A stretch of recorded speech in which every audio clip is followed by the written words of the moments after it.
Difference between absorption costing and marginal costing. Definition देखते हैं। It refers to the costing system whereby fixed and variable that is both the expenses are to be included in cost of product. मतलब कि absorption costing वो होता है जब cost of product में fixed और वेरिएबल दोनों ही एक्सपेंसेस जुड़े हुए हों। ठीक। मार्जिनल कॉस्टिंग क्या होता है? It refers to the costing system where only variable cost are included in cost of product. Marginal costing वो होता है जब कॉस्ट ऑफ प्रोडक्ट में केवल वेरिएबल कॉस्ट जुड़ा हो। नेक्स्ट बेसिस है product versus period. In absorption costing, period is important, that is all the expenses related to particular period are included in total cost. Absorption costing में period important है। कहने का मतलब कि जो भी खर्चे, जो भी एक्सपेंसेस एक पर्टिकुलर पीरियड में, एक पर्टिकुलर टाइम में हुए होंगे, वो खर्चे टोटल कॉस्ट में इंक्लूड करने होंगे। ठीक। मार्जिनल कॉस्टिंग में क्या कहता है प्रोडक्ट वर्सेस पीरियड के रिलेशन में? अब्जॉर्प्शन कॉस्टिंग में पीरियड इंपॉर्टेंट है, लेकिन मार्जिनल कॉस्टिंग में प्रोडक्ट इंपॉर्टेंट है। In marginal costing product is important, that is expenses incurred in period which have no relation with level of output are not taken into account. ध्यान से समझना है इसको। Marginal costing में product important है, मतलब कि वो खर्चे जो कि एक टाइम में इंकर तो हो रहे हैं, खर्चे हो तो रहे हैं, लेकिन उनका आउटपुट के लेवल से कोई लेना देना नहीं है, तो वैसे खर्चे जो हैं नहीं लिए जाएंगे अकाउंट में मार्जिनल कॉस्टिंग के केस में। ठीक।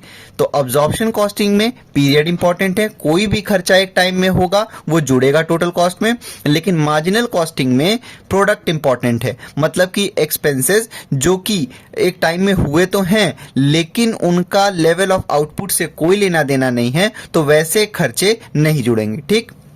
नेक्स्ट है गैप कंप्लायंस। तो ध्यान रखना अब्जॉर्प्शन कॉस्टिंग जो होता है इट इज गैप कंप्लायंट, और मार्जिनल कॉस्टिंग जो होगा it is not gap compliant. Gap का फुल फॉर्म क्या होता है? Generally accepted accounting principle. ठीक। नेक्स्ट है रिपोर्टिंग। तो अब्जॉर्प्शन कॉस्टिंग के केस में रिपोर्टिंग में होगा it is used for external reporting. किसको एक्सटर्नल रिपोर्टिंग के लिए? तो गवर्नमेंट को, टैक्स अथॉरिटी को और शेयर होल्डर्स को। ठीक। नेक्स्ट है marginal costing. It is used for internal reporting particularly to the management for decision making। ठीक। तो बहुत इजी है ये कि अब्जॉर्प्शन कॉस्टिंग में रिपोर्टिंग किसको करना है? एक्सटर्नल रिपोर्टिंग को, सरकार को, टैक्स अथॉरिटी को, शेयर होल्डर्स को। लेकिन मार्जिनल कॉस्टिंग में किसको करना है? इंटरनल रिपोर्टिंग, पर्टिकुलरली मैनेजमेंट इस्तेमाल करती है डिसीजन मेकिंग के लिए। मैंने यहाँ नेक्स्ट पेज पे ऊपर फिर से लिख दिया है अब्जॉर्प्शन और मार्जिनल, ताकि आप कंफ्यूज ना हो। ये लेफ्ट साइड वाला जो है वो है अब्जॉर्प्शन कॉस्टिंग का, और राइट साइड वाला है मार्जिनल कॉस्टिंग का। ठीक। तो इसमें नेक्स्ट बेसिस है ease of operation. Ease of operation में अब्जॉर्प्शन कॉस्टिंग में होगा it is not easy to operate, और मार्जिनल कॉस्टिंग में होगा it is easy to operate. ठीक। नेक्स्ट है यूजफुलनेस और एप्लीकेशंस। तो अब्जॉर्प्शन कॉस्टिंग में होगा it is useful for long term cost and long term pricing policy. ठीक। अब्जॉर्प्शन कॉस्टिंग जो है वो लॉन्ग टर्म कॉस्ट और लॉन्ग टर्म प्राइसिंग पॉलिसी के लिए इस्तेमाल किया जाता है। और मार्जिनल कॉस्टिंग क्या है? It is used in taking managerial decisions, planning and controlling. ठीक है। नेक्स्ट है effect on cost per unit. तो अब्जॉर्प्शन कॉस्टिंग में ध्यान रखना कि the cost per unit is affected. किससे अफेक्ट होता है? By variances in opening stock and closing stock. तो अब्जॉर्प्शन कॉस्टिंग में कॉस्ट पर यूनिट इफेक्ट होगा जो भी वेरिएंस है ओपनिंग और क्लोजिंग स्टॉक में उससे। ठीक। मार्जिनल कॉस्टिंग में इसका अपोजिट हो जाएगा। The cost per unit is not affected by variances in opening and closing stock. ठीक है। यहां पे ओपनिंग और क्लोजिंग स्टॉक के वेरिएंसेस से कोई फर्क नहीं पड़ेगा। नेक्स्ट है बेसिस ऑफ डिसीजन मेकिंग। तो अब्जॉर्प्शन कॉस्टिंग में under this costing method managerial decisions are based on profit. ठीक।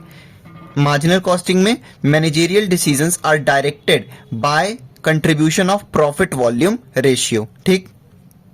नेक्स्ट है कि क्या इंपॉर्टेंट है? तो अब्जॉर्प्शन कॉस्टिंग में प्रोडक्शन इंपॉर्टेंट है और मार्जिनल कॉस्टिंग में सेल्स इंपॉर्टेंट है।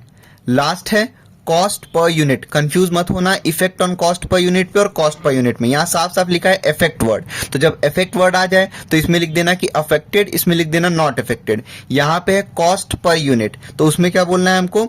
इन absorption costing major consideration on cost of each unit is given priority. मतलब कि अब्जॉर्प्शन कॉस्टिंग में हर यूनिट के कॉस्ट को प्रायोरिटी दी जाती है। ठीक। लेकिन मार्जिनल कॉस्टिंग में क्या किया जाता है, major consideration on cost of producing next unit is given priority. यहां पे कॉस्ट ऑफ ईच यूनिट को प्रायोरिटी दी जाती है, यहां पे cost of producing next unit को प्रायोरिटी दी जाती है। एक बार क्विक रिकैप ले लेते हैं। अब्जॉर्प्शन कॉस्टिंग में क्या होगा कि प्रोडक्ट के कॉस्ट में फिक्स्ड और वेरिएबल दोनों ही एक्सपेंसेस जुड़े होंगे। मार्जिनल कॉस्टिंग में कॉस्ट ऑफ प्रोडक्ट में केवल वेरिएबल कॉस्ट जुड़ा होगा। नेक्स्ट है प्रोडक्ट वर्सेस पीरियड। तो अब्जॉर्प्शन कॉस्टिंग में पीरियड इंपॉर्टेंट होता है, मतलब कोई भी खर्चे एक पर्टिकुलर टाइम में हुए हैं तो वो जुड़ेंगे टोटल कॉस्ट में। लेकिन मार्जिनल कॉस्टिंग में केवल प्रोडक्ट इंपॉर्टेंट है, मतलब कि वो खर्चे जो कि एक टाइम में हो तो रहे हैं लेकिन उनका लेवल ऑफ आउटपुट से कोई लेना देना नहीं है, तो उनको हम अकाउंट में नहीं लेंगे। नेक्स्ट है गैप कंप्लायंस। तो absorption costing is gap compliant and marginal costing is not gap compliant. Reporting, absorption costing external reporting के लिए इस्तेमाल होता है, गवर्नमेंट को, टैक्स अथॉरिटी को और शेयर होल्डर्स को।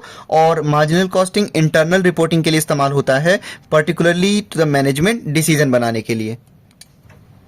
Ease of operation. तो absorption costing is not easy to operate, marginal costing is easy to operate. Usefulness और applications में absorption costing is useful for long term cost and long term pricing policy. Marginal costing is used for taking managerial decisions, planning and controlling. Next है effect क्या पड़ता है cost per unit पे। तो absorption costing में ये cost per unit effect होती है जो भी ओपनिंग और क्लोजिंग स्टॉक में वेरिएंसेस आई हैं उससे। मार्जिनल कॉस्टिंग में कॉस्ट पर यूनिट इफेक्ट नहीं होता है। फिर यहाँ पे बेसिस ऑफ डिसीजन मेकिंग क्या रहता है, तो यहां पे प्रॉफिट होता है अब्जॉर्प्शन कॉस्टिंग में, और मैनेजरियल डिसीजन में प्रॉफिट वॉल्यूम रेशियो होता है। फिर है इंपॉर्टेंट, तो अब्जॉर्प्शन कॉस्टिंग में प्रोडक्शन इंपॉर्टेंट है और मार्जिनल कॉस्टिंग में सेल्स इंपॉर्टेंट है। लास्ट है कॉस्ट पर यूनिट। तो अब्जॉर्प्शन कॉस्टिंग में कॉस्ट ऑफ ईच यूनिट को प्रायोरिटी दी जाती है और मार्जिनल कॉस्टिंग में cost of producing next unit को प्रायोरिटी दी जाती है।